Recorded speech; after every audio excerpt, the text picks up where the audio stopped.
استاد زندہ ہیں آیت اللہ العظمیٰ ناصر مکارم شیرازی، انہوں نے ایک واقعہ نقل کیا، میں آپ کو سنا دوں۔ شوق کی بنیاد پر امام کی زیارت ممکن ہے، اور اگر انسان فقط کہتا رہے امام یاسر یا صاحب الزمان، ٹھیک ہے تاثیر رکھے گا، اثر ہے، یہ نہیں ہے کہ اس کا اثر نہیں ہے، لیکن یہ اثر ملاقات تک نہیں لے جائے گا۔ ملاقات کا اثر اسی وقت ملے گا جب انسان میں شوق پایا جائے، اور شوق کس منزل میں ہو؟ آیت اللہ العظمیٰ مکارم شیرازی ابھی زندہ ہیں قم میں، انہوں نے بیان کیا کہ ایک شخص نے آ کر کے ان سے شکوہ کیا کہ آقا عمر گزر رہی ہے، ضعیف ہو گیا، بوڑھا ہو گیا، مرنے کے قریب آیا اور ابھی تک امام کی زیارت نہیں کی۔ آقا نے فرمایا آج ہی کر سکتے ہو رات میں، مگر اس نے کہا کہ کاش خواب ہی میں کر لیتا۔ آقا نے کہا آج خواب میں کر لو گے ملاقات، بہت خوش ہوا۔ اگر آج کوئی آپ کو ایسا مل جائے اور کہہ دے خواب میں آپ امام کو آج دیکھ لیں گے، کتنا سکون ہوگا۔ تو آقا نے کہا اس کا طریقہ یہ ہے کہ آج کھانا جو کھانا، ہر کھانے میں نمک زیادہ کر دینا، شوق کر دینا۔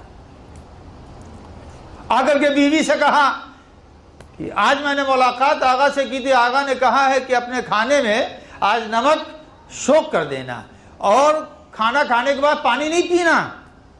جب یہ کہا تو بیوی کو بھی شوق ہوا کہ آج تو خواب میں مولا کو دیکھ ہی لیں گے، لیکن آقا فرما رہے ہیں تو ذرا آقا نے کہا تھا نمک شوق کر لینا، اس نے مزے سے نمک ڈالنا شروع کر دیا کہ جلدی سے خواب آ جائے اور جلدی سے امام کو دیکھ لیں۔ یعنی جب تک شوق کامل نہیں ہوتا اس وقت تک آدمی زیارت نہیں کر سکتا ہے، شوق کامل کی بنیاد پر زیارت کرے گا۔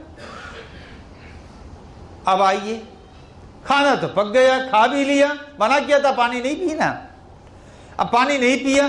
اب جب پانی نہیں پیا، نمک والا جب کھانا آدمی زیادہ کھا لے گا، شوق نمک کا تو پیاس تو بھڑکے گی۔ اب پانی کی ضرورت محسوس ہوئی، جب پانی کی ضرورت محسوس ہوئی، پانی پینے سے منع کیا، اب بستر پر لیٹ رہے ہیں، لوٹ پوٹ کر رہے ہیں، کروٹیں بدل رہے ہیں، نیند آ نہیں رہی ہے، کسی صورت سے رات کے کسی حصے میں نیند آئی۔ جب نیند آئی تو خواب دیکھے، جو خواب دیکھے خیر خواب تمام ہوا، جلدی سے اٹھے، 2-4 گلاس ٹھنڈے پانی پیے، پینے کے بعد انتظار کیا کہ چلیں آقا کی خدمت میں اور جا کے بیان کریں آقا آپ نے تو کہا تھا، میں نے تو رات میں نمک بھی شوق کر لیا، لیکن کہیں آقا کی میں نے زیارت نہیں کی، مولا کو کہیں نہیں خواب میں دیکھا۔ تو پوچھا آیت اللہ العظمیٰ ناصر مکارم شیرازی نے کیا دیکھا خواب میں؟ خواب میں دیکھا کیا؟ کہا میں نے یہ دیکھا کہ جھوم کے بارش ہو رہی ہے، میں کشتی پہ بیٹھا ہوں، حوض کے کنارے پانی سے کھیل رہا ہوں۔ جب یہ سب اس نے بیان کر دیا تو آقا نے کہا ایک دن پانی نہیں ملا تھا تو پوری رات خواب میں کبھی حوض دیکھا، کبھی برسات دیکھی، کبھی سمندر دیکھا۔ یعنی جب انسان کے اعضاء اور ذہن پر امامت مسلط ہو جائے گی، ہر رات میں وہ خواب دیکھتا رہے۔